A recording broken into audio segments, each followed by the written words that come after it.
Hey guys, welcome back to Once Upon a Tiny Farm. My name's Drew. In today's video, I want to make a quick video giving an update on my winter sowing. I did a video on that about a month ago, and I kind of forgot about these guys.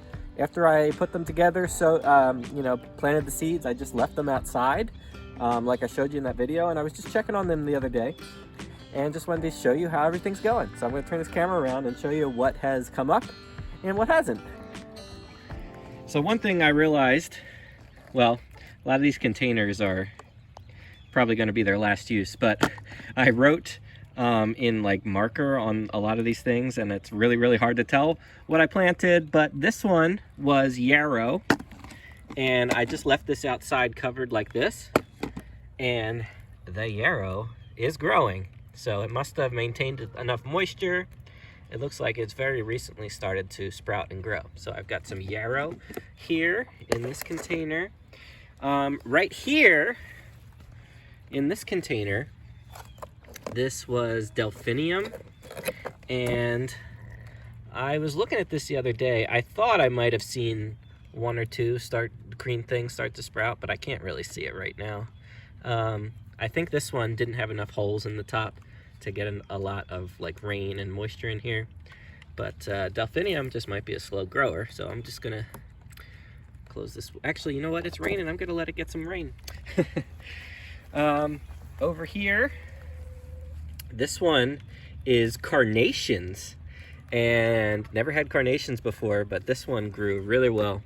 I only put a couple holes in the top here for it to be able to get water, but this one did really well. This looks awesome, and they're gonna look really nice and smell really nice too.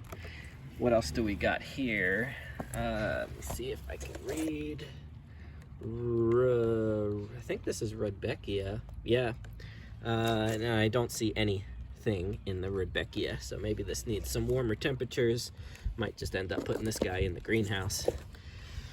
Oh, what else do I have here? Oh, I can't even read it. Celosia, and I actually see a couple things in there.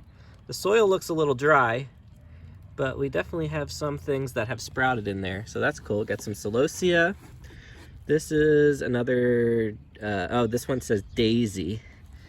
And what do we got? We have a few little sprouts in the daisy container. Very cool. I have a couple daisies. This one's delphinium. And I don't think there was anything in this one. Nope. That one needs more time, I guess. And I think there's two more things I had here. This one is straw flower. Wow, look at that. A lot of straw flower. Straw flower I was excited to grow because it makes a really good dried flower as well as a fresh flower. So could do a lot of things with that. That's cool. That one grew very early. This last one I think is echinacea, and I don't see anything yet in the echinacea. Okay, cool. That's all I wanted to share real quick in this video. I hadn't done an update on that, but I was just checking on them the other day. Never did this before, but it seems to work. It has a pretty good success rate. I didn't do a lot of research on which of these is like more like cold hardy than others. So the ones that haven't come up yet, like the delphinium and stuff like that, maybe I could have just waited until later to put them in the greenhouse. But I read that if I get an early if I start them early enough, that I might get blooms in the first season. That's what I'm trying to do. So that one I might actually move to my greenhouse and put that greenhouse in my greenhouse, and maybe I'll get them to start growing, and just take the lid off and let it grow. But anyway, that's all I wanted to share in this video. A little update on my winter sowing experiment. If you found this video helpful, give it a like and subscribe to our channel for more videos like this. All right, thanks for watching. We'll see you next time.